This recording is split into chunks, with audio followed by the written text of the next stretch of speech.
Warning, this diecast review is not fueled by bacon, but heck, you know, who doesn't love bacon, am I right? So what's going on, y'all? This is OBB, the diecast news guy, and welcome everybody to another next-gen diecast review, sponsored by my girlfriends at Circle B Diecast, and not Smithfield Bacon, although that shit does sound pretty darn good, am I right?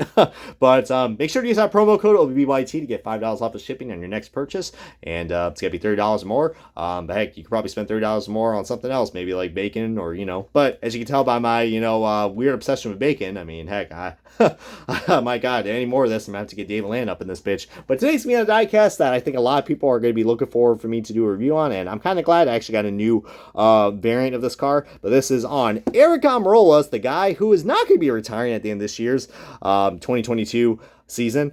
Smithfield 2022 Ford Mustang for Stewart-Haas Racing. Yeah, the Bacon Mobile has returned, and it is in I guess you could say, I mean, it still has very familiar colors, but it is in a unique design, which looks, I guess you could say, pretty similar to like DEI. I mean, but we'll probably get to that in a second, guys. I know that's kind of a hot take, but not as hot as that bacon, am I right? Good Lord. I'm gonna go ahead and start unboxing the diecast because heck, I'm already craving for some goddamn bacon. So let's get on to this diecast review and the official unboxing of Aric Almirola's 2022 Smithfield car. And alrighty, guys, we got this diecast salvage box, and man, let me tell you what, this is actually, I think, a fairly underrated paint scheme that I think a lot of people need to probably pay attention more of. You know, the Aric Almirola schemes aren't really too exciting, but I'm kind of glad we do get ourselves a nice little, refreshed change for the Smithfield Mobile, and I'm kind of glad that we're going to get more of the Smithfield car, because if you guys noticed, during the Daytona Coke Zero race, Aric Almirola did sign, I guess, like a multiple-year deal, I guess, for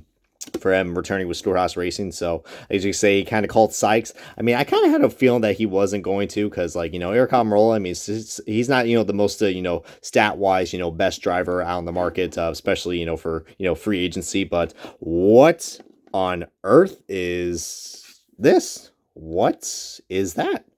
There's marks on this car. I guess this is supposed to be a Michigan raced version, I guess, the car, or a Daytona raced version, because, what the hell is that? Can I even get that off? Can I even get that off? Okay, I can. Okay, that just like Aric Almirola's, retirement, that was kind of a psych. I'm not sure what the fuck that was, but okay, that was really freaking weird. But getting back to the car, guys, at least I was able to fix that. I mean, I don't know if that was on my part or what, but getting back to the diecast, guys, wow, that was probably the weirdest encounter I've ever had on a diecast review. Getting back to the Smithfield Mobile, guys, so you see right there, we really got to focus in on that Smithfield. I mean, good Lord, I think the Smithfield focus is, quite, appropriate for this review. I'm just going to go ahead and just keep the review like this for you guys, so just kidding. But you guys can see right here, there's one feature I did notice that they did brought back, and we're going to focus more. They did brought back the metallic finish on the 10, but you see where the gold is, guys? That's also a metallic finish, so really, really cool. I've noticed that we did not have that on last year's, or it was very faint, so going along with the Kevin Harvick, some of the Kevin Harvick diecasts that we got this year, like the gear wrench car and the Busch car, I'm glad they still kept the metallic finish. But now time to talk about Aric Almirola, guys. And I know a lot of people are probably saying, well, he ain't no Cole Custer, so yeah.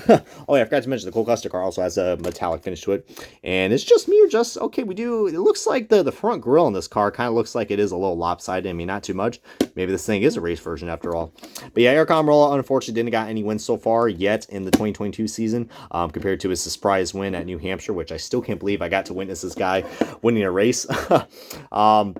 But yeah, I mean, it's been kind of an up and down year for Aric Almirola. I mean, stat-wise, he has been statistically better compared to last year's, but not by much. I mean, as you guys know, he failed to make the playoffs this year. I mean, he had a shot of, winning the Daytona race for the Coke Zero Sugar 400, but of course he got into that, incident that, no one really had control of. It was just all rain, and we got some random white specks right there. Heck, I need to remember to have my Sharpie with me, guys, in these diecast reviews, because that is just, we got some pretty bad paint, decals right there. Look at that right there. Someone just took a bullet hole out of the freaking, the A post. I mean, good Lord. I guess someone doesn't like their Smithfield. They're probably an Oscar Mayer lover, probably, for all we know. But getting back to the rest of this car, guys, I mean, it is just a subtle paint scheme. But if you guys notice, guys, I didn't even notice. It's kind of hard to tell, but you can see where the hood, where those hood inlet vents are, which is really cool. It kind of looks a little incognito, which is pretty nice, you can see at least. And I think the Smithfield logo looks like it has some weird smudges to it.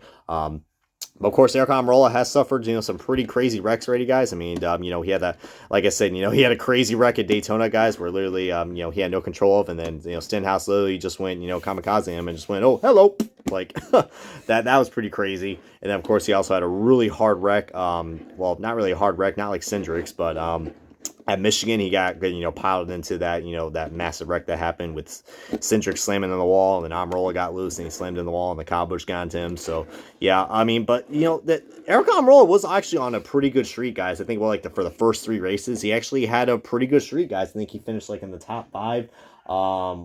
But I think, like almost in the top 5, guys. I mean, I know he did finish top 5 at this year's Daytona 500, which he had a good shot of winning that, guys. Could have given some redemption of what happened in 2018.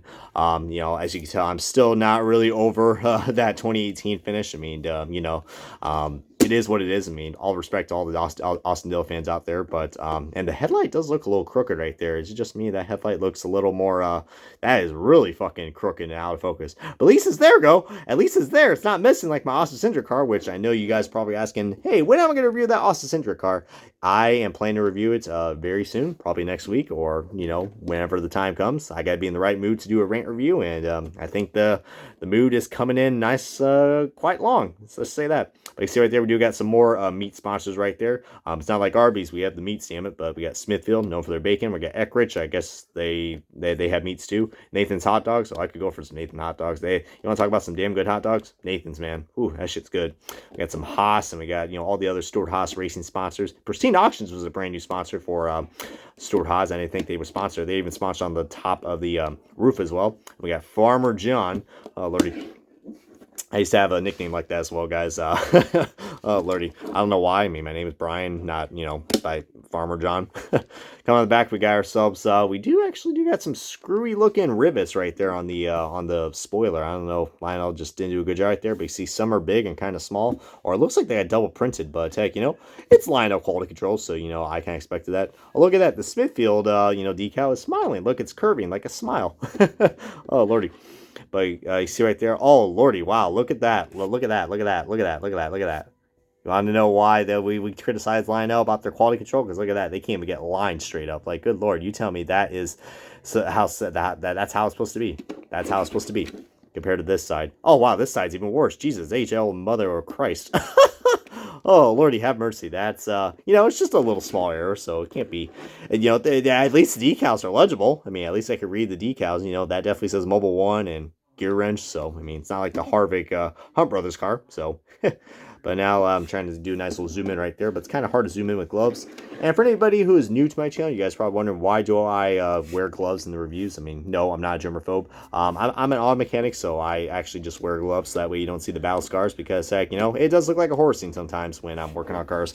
But now let's go into the side-by-side comparison of the predecessor from last year. We do get ourselves a metal chassis version of this car, because I did not pick up any other variants, and there's some weird-ass specs inside this car. Good lord, is that sand or grit? There's grit in the diecast. What is this, Lino? But I did do a review on this. This is 2021 Smithfield car. But you see right there, call me crazy, guys, I kind of do like the front end of last year's car a little bit more than this year's. This year's not really much going on. I can see where they put all those stripes right there. They kind of extended it to this side. They did clean up the paint scheme on the side. I think the side of this car looks a lot better than last year's. Last year's just looks really, really, I don't know. It just looks kind of dated. I mean, they did make some subtle changes to it, but I think this year's looks so much better. I like how they inverted the colors, and you get the Smith. I think the inverted colors look really nice.